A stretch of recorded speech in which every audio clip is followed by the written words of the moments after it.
Hello everyone, welcome back to my YouTube channel.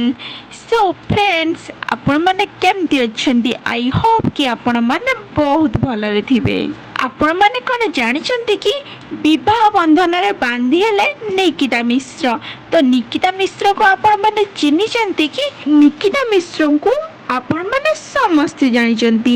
ନିକିତାଙ୍କୁ ଆପଣମାନେ ଝିଲି ସିରିଏଲରେ ଖୁବ୍ ସୁନ୍ଦର ଭାବେ ଅଭିନୟ କରୁଥିବାର ଦେଖିଥିବେ। ତାଙ୍କ ଆକ୍ଟିଂକୁ ସାରା ଓଡ଼ିଶା ଦର୍ଶକମାନେ ବେଶ ପସନ୍ଦ କରିଛନ୍ତି ମଧ୍ୟ। କିନ୍ତୁ ବର୍ତ୍ତମାନ ସମୟରେ ନିକିତା ମିଶ୍ର କାହାକୁ ବିବାହ କଲେ ଏ ସମ୍ପର୍କରେ କିଛି ବି ଜଣାପଡ଼ିନାହିଁ। ଏ ସମ୍ପର୍କ ବିଷୟରେ ସବୁ ଜାଣିବା ପାଇଁ ହେଲେ ଆଜିର ଭିଡ଼ିଓକୁ ଶେଷ ପର୍ଯ୍ୟନ୍ତ ଦେଖନ୍ତୁ।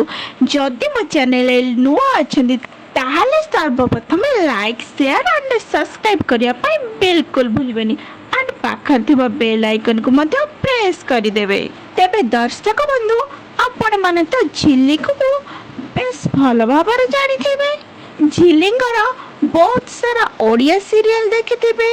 ତାପରେ ତାଙ୍କୁ ମ୍ୟୁଜିକ୍ ଭିଡ଼ିଓରେ ଜବରଦସ୍ତ ଡ୍ୟାନ୍ସ କରିବାରେ ମଧ୍ୟ ଆପଣମାନେ ଦେଖିଥିବେ। ତାଙ୍କର ବହୁତ ସାରା ମ୍ୟୁଜିକ୍ ଭିଡ଼ିଓ ଗତ ଦିନମାନଙ୍କରେ ବେଶ ଭାଇରାଲ ହେଉଥିଲା। ଏହା ଛଡ଼ା ଝିଲି ଗତ ଦିନମାନଙ୍କରେ ସିଦ୍ଧାର୍ଥ ଟିଭିରେ ପ୍ରସାରିତ ହେଉଥିବା ଝିଲି ସିରିଏଲରେ ଝିଲି କ୍ୟାରେକ୍ଟରରେ ଖୁବ୍ ସୁନ୍ଦର ଅଭିନୟ କରିଥିଲେ। ଝିଲି ଆଣ୍ଡ ସିଦ୍ଧାର୍ଥ ଯୋଡ଼ିକୁ ସାରା ଓଡ଼ିଶା ଦର୍ଶକମାନେ ବେଶ ଭଲ ପାଇବା ଦିଅନ୍ତି। ବର୍ତ୍ତମାନ ସମୟରେ ସିରିଏଲଟି ସରିଯିବା ପରେ ନିକିତା କେଉଁ ଓଡ଼ିଆ ସିରିଏଲରେ ଅଭିନୟ କରୁନାହାନ୍ତି। ବର୍ତ୍ତମାନ ସମୟରେ ପ୍ରାୟ ଓଡ଼ିଆ ଆଲବମ୍ ମ୍ୟୁଜିକ୍ ଭିଡ଼ିଓରେ ବହୁତ ସାରା କାମ କରୁଥିବାର ନଜରରେ ଆସୁଛନ୍ତି।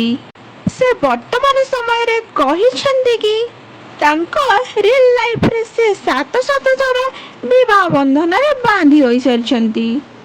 ଆଉ ତାଙ୍କ ରିଅଲ ଲାଇଫରେ କାହାକୁ ମ୍ୟାରେଜ କଲେ ମୁଁ ଆପଣଙ୍କୁ ଭିଡ଼ିଓ ଲାଷ୍ଟରେ କହିବି। ଆଣ୍ଡ ଭିଡ଼ିଓ ପୁରା ଫୁଲ୍ ୱାଚ୍ କରନ୍ତୁ। ନିକିତା ମିଶ୍ର ଶିଶୁ କଳାକାର ଭାବେ ଅଲିଉଡ୍ ଜଗତରେ କାମ କରିଥିଲେ। ନିକିତାଙ୍କର ପରିବାର କହିବାକୁ ଗଲେ ତାଙ୍କ ବାବା ମା ଆଣ୍ଡ ତାଙ୍କର ଜଣେ ସାନ ଭାଇ ଅଛନ୍ତି। ଆଣ୍ଡ ନିକିତାଙ୍କର ବୟସ କହିବାକୁ ଗଲେ ନିକିତାଙ୍କ ପ୍ରକୃତ ବୟସ ହେଉଛି 27 ବର୍ଷ।